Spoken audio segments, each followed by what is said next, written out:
Assalamualaikum warahmatullahi wabarakatuh. Bismillah, alhamdulillah, wassalatu wassalamu ala rasulillah, amma ba'd. Melanjutkan pada hadis ke-7, ad-din an-nasihah. An Abi Ruqayyah Tamim bin Aus ad-Dari radhiyallahu an, anna nabiyya sallallahu alaihi wasallam qala, ad-dinu an-nasihah. Qulna liman? Qala lillah wali kitabihi wali rasulihi wali a'immatil muslimin wa ammatihim. Hadis ini merupakan salah satu pokok ajaran Islam. Islam bukanlah agama yang bersifat egosentris, melainkan agama yang bersifat altruistik. Oleh karena itu, dalam Islam selalu peduli kepada yang lain. Nasihat itu merupakan bentuk kepedulian kepada orang lain. Tujuan daripada nasihat secara bahasa adalah perbaikan. Oleh karena itu, kata nasihat antonimnya adalah penipuan. Bisa jadi ada orang kelihatannya baik kepada kita, namun ternyata di dalam dirinya ada tujuan-tujuan tidak baik. Maka yang demikian ini tidak disebut dengan nasihat. Inilah kenapa dalam istilah para ulama ada dua istilah antara nasihah dengan fadhihah. Kalau nasihah itu tujuannya adalah untuk mengingatkan orang lain secara tulus agar yang bersangkutan menjadi lebih baik.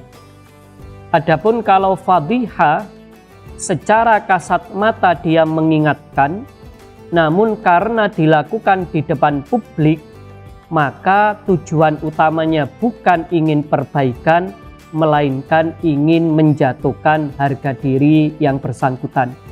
Maka di era media sosial seperti sekarang ini, kita perlu memilah mana yang sungguh-sungguh nasihat, mana yang sebenarnya tidak lain hanyalah fadhihah yang tujuannya ingin meruntuhkan harga diri orang lain. Di dalam hadis ini ada secara berurutan, ada 5 poin yang disampaikan. Yang pertama adalah nasihat kepada Allah, tulus kepada Allah. Di dalam setiap kita niat ibadah, sholat, puasa, apapun itu selalu ditutup dengan kalimat lillahi ta'ala. Karena kita berharap setiap amal yang kita lakukan memang tulus karena Allah Subhanahu wa ta'ala, bukan karena motif-motif yang lain. Ketulusan ibadah ini bisa kita tambah durasinya di bulan suci Ramadan ini, karena sebagaimana yang dinyatakan oleh Ibnul Qayyim bahwa sebaik-baik amalan adalah yang paling banyak zikirnya. Sholat apa yang paling baik? Sholat yang paling banyak zikirnya. Puasa apa yang paling baik? Puasa yang paling banyak zikirnya. Maka semakin banyak kita zikir kepada Allah, insya Allah itu mencerminkan semakin tulus kita beribadah kepada Allah. Lalu yang kedua, tulus kepada Rasulullah Sallallahu Alaihi Wasallam. Dalam konteks ini kita bisa meniru Imam Ahmad yang beliau mengatakan bahwa selalu beliau melakukan apa yang ada di dalam sunnah-sunnah Rasul. Hanya ada satu sunnah Rasul yang beliau mengaku tidak beliau lakukan, yaitu tawaf dengan naik kendaraan. Karena dulu Rasulullah waktu tawaf yaitu naik kendaraan, yaitu unta. Adapun untuk sunnah-sunnah yang lain selalu beliau lakukan. Oleh karena itu di bulan suci Ramadan ini, mari kita perbanyak akses tentang sunnah-sunnah apa yang bisa kita praktekkan di bulan suci Ramadan. Misalnya Rasulullah itu kalau waktu berbuka puasa beliau menyukai kurma muda yaitu rutob. Namun kalau sahur beliau memilih kurma kering atau kurma tua. Demikian halnya apabila Rasulullah SAW beliau itu suka mengakhirkan sahur dan beliau pun juga menyuruh sahur walaupun hanya seteguk air.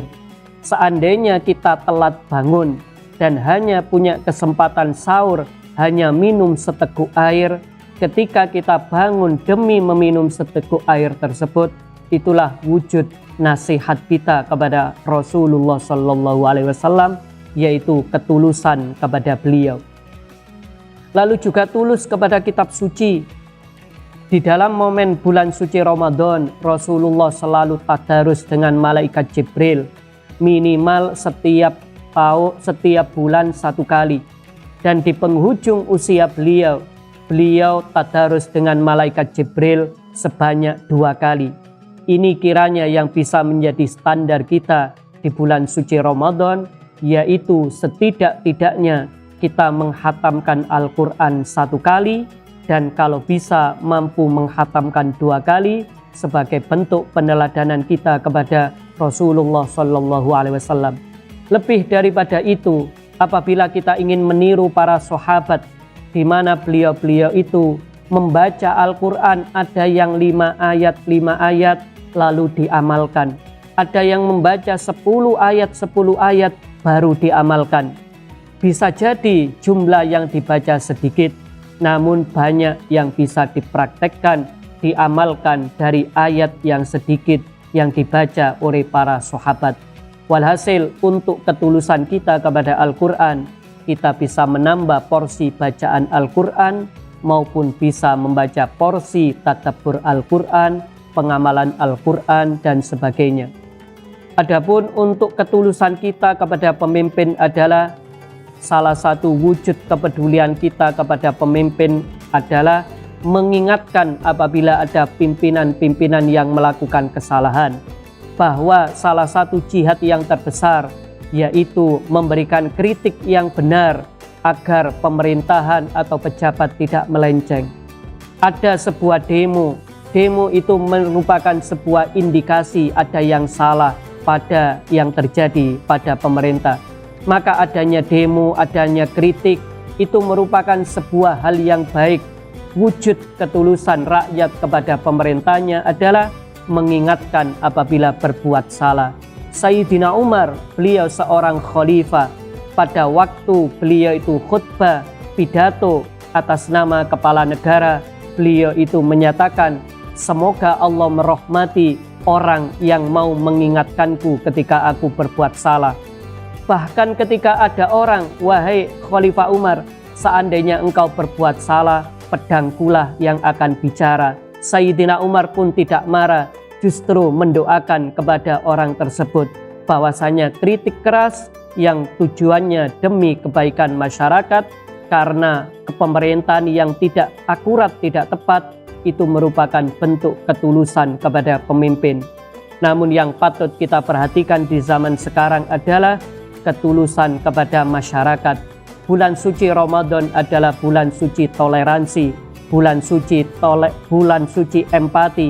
Semakin banyak kita berbuat baik, semakin banyak kita melakukan derma-derma sosial, maka itu menjadi wujud ketulusan kita kepada masyarakat, termasuk dalam hal ini berbagi ilmu, berbagi harta, berbagi kehangatan, berbagi silaturahim dan sebagainya.